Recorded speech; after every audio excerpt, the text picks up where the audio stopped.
Mommy, mommy, mommy, mommy, mommy this, mommy that, mommy that, mommy this.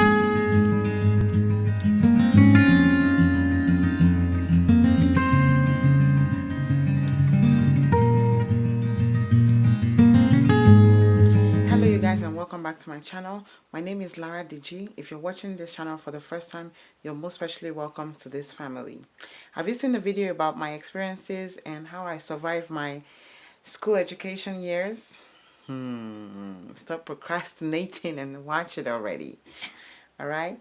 Don't forget to like this video and subscribe if you've been inspired from what you hear today. So today it's all about School of Fraternal Twins. This is one of the 5 sections of my channel, so feel free to explore the other channels after you've seen this video.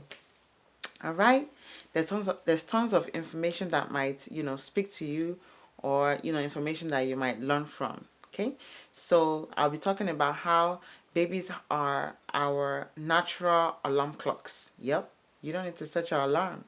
Well, let's get to it.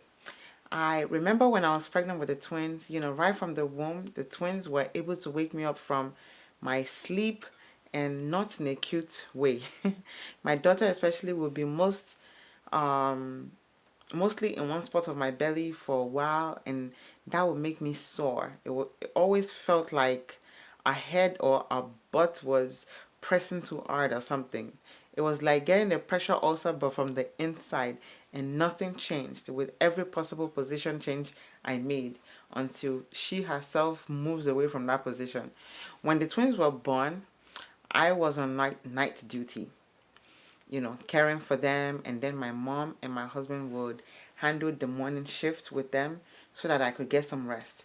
I, for one, was very excited about the kids, and since they were my first children, I didn't have any recent experience to compare with.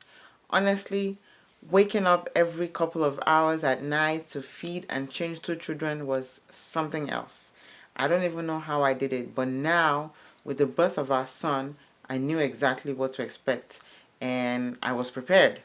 Plus, it's one baby, even though every pregnancy and baby is not the same, so that's just how it is. So let's get to it. Why do baby cries in the first place? Cry in the first place? As you all know, something's not right. They can't talk or sign language, so the only way they can communicate with you is through crying. And then you have to start guessing, ruling out by one if it's hunger, maybe it's a diaper change, maybe it's a position change, or maybe they just want to be held. If you have children, you know how it is in the first 3 months of their lives. You know it's busy, it's tasking, it's testing, and hopefully, rewarding. What I realized was, whether you like it or not, when a baby cries, you should get up and run towards them. I mean, don't run away from them. There are tempting times though, trust me, especially when you have more than one. With twins, the chances that the other one will wake up when one of them starts crying is very high.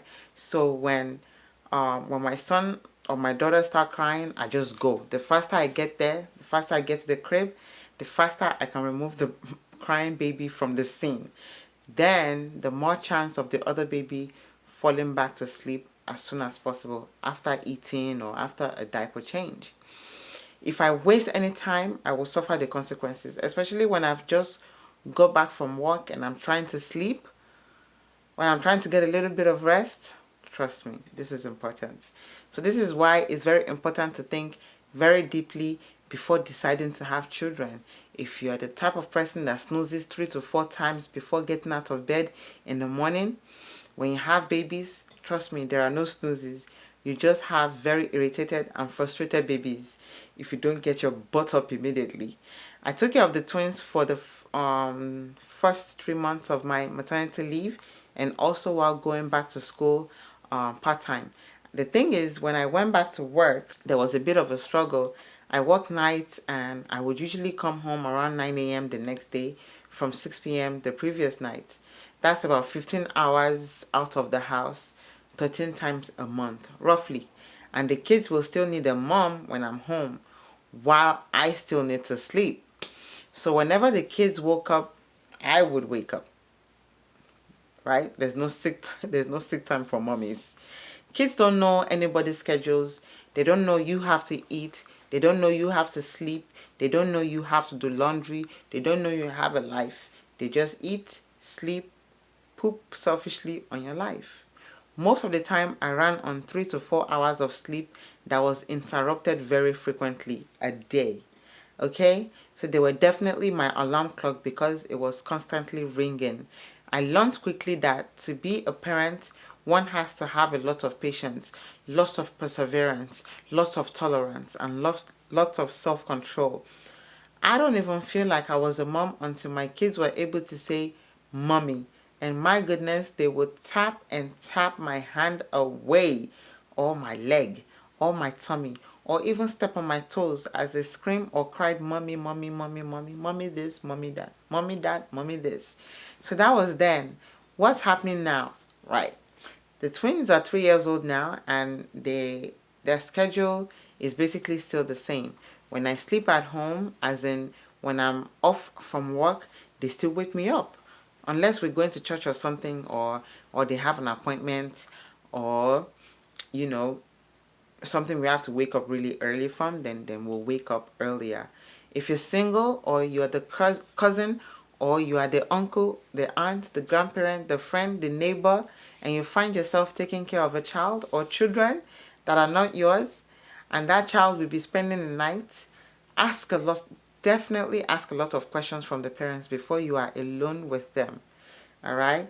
Allergies, attitudes, behaviors, how to calm the child down, what do you need to keep away from the children, you know, what do you need to keep the children away from, obviously the dangerous stuff, the knives, keep them away, the pens, you know, depending on their age and their developmental stage, like the twins at their age now, I still need to keep away all my pens, my markers. They have to be my line of sight at all times. I have to see what they're doing. In this age of technology, you can always call the parents, God forbid if anything happens. But like my dad always says, prevention is better than cure. It's better if I know how to prevent a situation from happening. All right? Unless you're a professional, then by all means, have a good night. You will need to follow the instructions you were given exactly, and you might have a good night.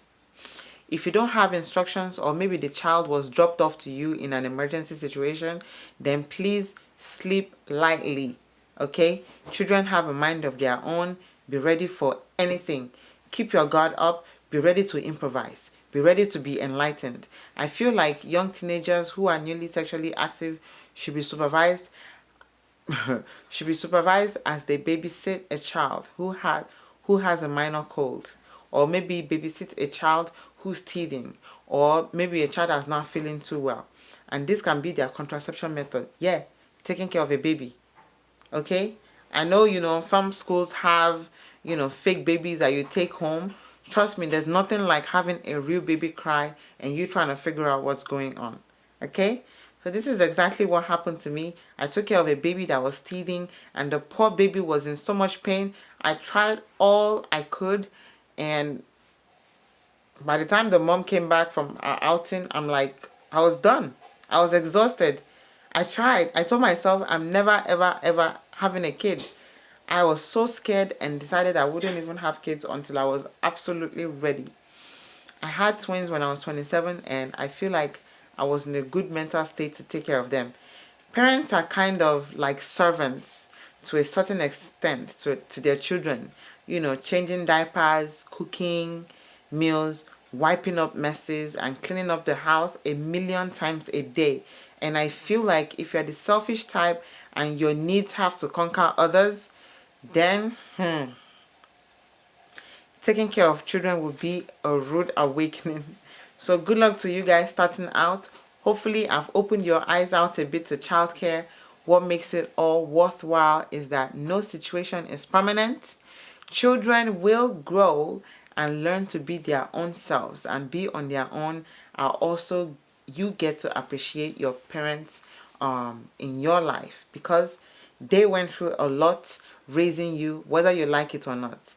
this realization hits you. Okay, it hits hard when you have kids of your own, especially for those who have broken relationships with their parents. Some questions I would like to ask you guys is, what have you done to make life easier for you if you have more than one or two children, regarding getting them ready for the day?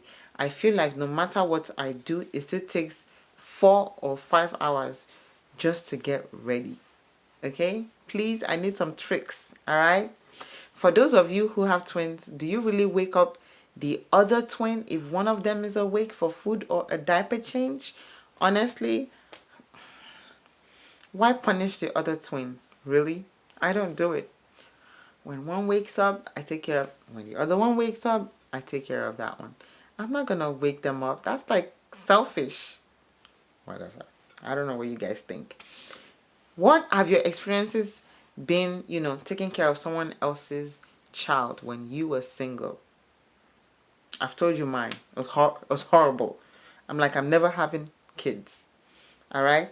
So that's all for now, you guys. I just wanted to do a little bit on this topic, and I thank you guys for staying with me till this time. I hope you've learned something new today. That's all for now. If you're new to this channel, once again, my name is Laraddiji. Like this video with a thumbs up to get notified of newly posted videos. Subscribe.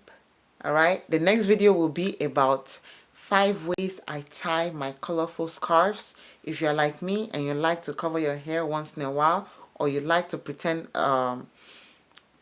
you have a facelift, this video will be helpful to you. Do check out my suggested videos in the description box below. Love your neighbor as yourselves, as I always say, and to rest in peace. We all need to be living in peace. Stay blessed. I'll see you in the next one.